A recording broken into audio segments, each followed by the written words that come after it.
Hello everybody, Average Gamer here. Welcome to another episode of Let's Look At. In this episode, the Cyclops. So I skipped the Banshee and I skipped the Battlemaster and I went right to the Cyclops because the Cyclops today, or actually technically a couple hours ago, has been released for C-Bills. So you can now get it free.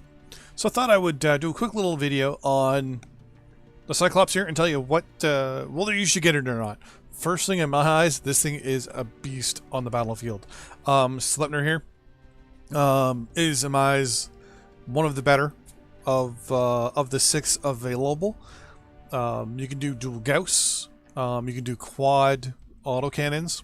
I believe the thing going on right now is quad 5s or dual 10s, dual 5s. Multiple different builds for Sleipnir. With the 4 ballistic slots there. Very, very, very devastating mech. With the new skill tree coming out, watch out for this thing possibly being one of the newer metas. The 10Q, in my eyes, is really good for its missiles. LRMs, SRMs, you name it, you can do the a whole bunch of straight 6s, and basically just turn it into a Platclops. That's right, a Platclops. Basically, where you do 6, you get your 7 missiles. You do some SRM 4s, 6s, and 2s. Mix them all up a little bit, and then throw in some medium lasers, and you can just rip through people with this thing. It's got missile heat generation of -5%, which is good, obviously, till February, in which case you can build it any way you want. And then obviously there's the 10Z, which is really good for the AC-20 velocity and cooldown.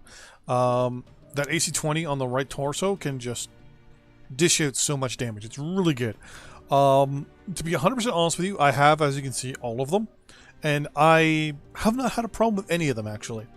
I haven't been one-shotted in the head or, or at least, screwed over in the eye too much. I like to have a little eyeball on mine where the cockpit is, just to really taunt people.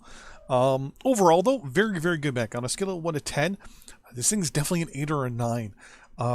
Don't put an XL in it, because just as per normal, you can see where the, where the torsos are and things like that. But very, very good mech. It's maneuverable. It's got the firepower it needs to bear. It's 90 tons. So in my eyes, it can actually hold its own against the Executioner, the Gargoyle, Highlanders easily. Kodiaks not so much, but Maulers, Stalkers, pretty much any other assault or heavy.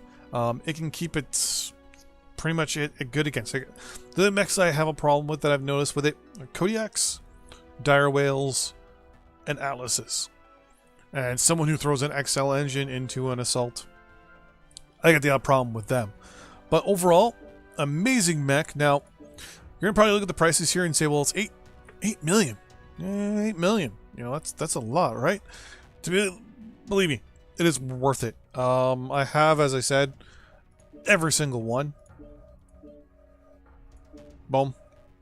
Now, mind you, all mine are stripped down bare right now, waiting for the February patch to then rebuild out my mechs properly.